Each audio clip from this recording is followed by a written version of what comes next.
ಹರೇ ಕೃಷ್ಣ. ಇದು ನೋಡಿ, ನಾನು ಇವತ್ತು ಅಕ್ಷಯ ತೃತೀಯ ದಿನದಂದು ಸಾತ್ವಿಕ ಆಹಾರ ಅಂತ, ಹರೇ ಕೃಷ್ಣ, ಸಾತ್ವಿಕ ಆಹಾರ ಅಂತ ಹೇಳಿ ಪ್ರಾರಂಭ ಮಾಡ್ತಾ ಇದ್ದೀನಿ. ಇದ್ರ ಉದ್ದೇಶ ಏನು ಅಂದರೆ, ಎಲ್ಲ ಬ್ರಾಹ್ಮಿನ್ಸ್ ಮತ್ತು ಜೈನ ವರ್ಗದವರಿಗೆ ತುಂಬ ಉಪಯುಕ್ತವಾದದ್ದು. ನೋ ಗಾರ್ಲಿಕ್, ನೋ ಆನಿಯನ್, ಅಂದರೆ ಇದರಲ್ಲಿ ಈರುಳ್ಳಿ ಬೆಳ್ಳುಳ್ಳಿಯನ್ನು ಬಳಸೋದಿಲ್ಲ. ಶುದ್ಧ ಸಾತ್ವಿಕ ಆಹಾರವನ್ನು ನಾವು ಪ್ರೆಸೆಂಟ್ ಮಾಡ್ತೀವಿ. ಸೊ ಇಲ್ಲಿ ನೋಡಿ, ಯಶೋದೆ ಮಾತೆ ಕೃಷ್ಣನನ್ನು ಊಟ ಮಾಡಿಸುವುದ ಚಿತ್ರ ಇಲ್ಲಿದೆ. ಇದನ್ನು ನಾನು ಹಾಕಿದ್ದೀನಿ. ಇದು ಕೃಷ್ಣ ಹರೇ ಕೃಷ್ಣ ಅಂತ ಯಾಕೆ ಇಟ್ಟಿದ್ದೀನಿ ಅಂದರೆ, ಸಾತ್ವಿಕತೆ ಏನು ಅನ್ನೋದನ್ನು ಭಗವದ್ಗೀತೆಯಲ್ಲಿ ಕೃಷ್ಣ ನನಗೆ ತಿಳಿಸ್ಕೊಟ್ಟಿದ್ದಾರೆ. ಹಾಗಾಗಿ ನಾನು ಇದನ್ನು ಈ ರೀತಿ ಹೆಸರನ್ನು ಇಟ್ಟು ನಾನು ಪ್ರಾರಂಭ ಮಾಡ್ತಾ ಇದ್ದೀನಿ. ಇವತ್ತಿನಿಂದ ನಾನು ಇದನ್ನು ಪ್ರಾರಂಭ ಮಾಡಿದ್ದೀನಿ. ಇದು ನೋಡಿ, ಈ ಥರ ಇವತ್ತು ಪೂಜಾ ಸಾಮಗ್ರಿಗಳನ್ನೆಲ್ಲ ಇಟ್ಟು ಇವತ್ತು ನಾನು ಕೃಷ್ಣನಿಗೆ ನೋಡಿ, ಇದು ಅಕ್ಷಯ ಪಾತ್ರೆ ಅಂತ ಹೇಳಿ ಅಕ್ಕಿಯನ್ನು ಇದರಲ್ಲಿ ತುಂಬಿ ಅಕ್ಷಯವಾಗಲಿ ಅಂತ ಹೇಳಿ ಹೇಳ್ತಾ ಇದನ್ನು ಮಾಡಿದ್ದೀನಿ. ಕೃಷ್ಣನಿಗೆ ಅವಲಕ್ಕಿ ಪ್ರಿಯ ನೋಡಿ, ಅವಲಕ್ಕಿಯನ್ನು ನಾನು ಕೃಷ್ಣನಿಗೆ ಅರ್ಪಣೆ ಮಾಡಿದ್ದೀನಿ. ಸೊ ಇಲ್ಲಿ ನೋಡಿ, ಭಗವದ್ಗೀತೆ ಇದೆ.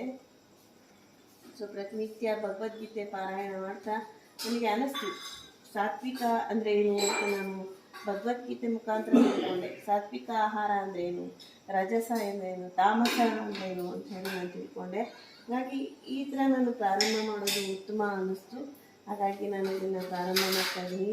ಯಾರಿಗೆ ಅವಶ್ಯಕತೆ ಇದೆ ಅವರು ಬಂದು ನೋಡಿ, ನಾನು ಪಾರ್ಸಲ್ ಮಾತ್ರ ಹಾಕಿದ್ದೀನಿ. ಯಾಕಂದರೆ ಈಗ ಆರೋಗ್ಯ ದೃಷ್ಟಿಯಿಂದ ಕರೋನಾ ಬಂದಿರೋದ್ರಿಂದ ಈ ರೀತಿ ಹಾಕೋದ್ರಿಂದ ನಮ್ಮ ಆರೋಗ್ಯನೂ ಸುಧಾರಣೆ ಆಗುತ್ತೆ.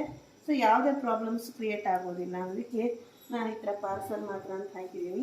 ನೋಡಿ, ಸೋಮವಾರ ಒಂದೇ ಐಟಮ್, ಸೋಮವಾರ ಇಡ್ಲಿ, ಮಂಗಳವಾರ ಪುಲಾವ್, ಬುಧವಾರ ಬಿಸಿಬೇಳೆ ಬಾತ್, ಗುರುವಾರ ಇಡ್ಲಿ, ಲೆಮನ್ ರೈಸ್, ಪುಳಿಯೋಗರೆ, ಶುಕ್ರವಾರ ದಾಲ್ ಕಿಚಡಿ, ಶನಿವಾರ ವೆಜ್ ಚಪಾತಿ ಪ್ಲಸ್ ಪರೋಟ.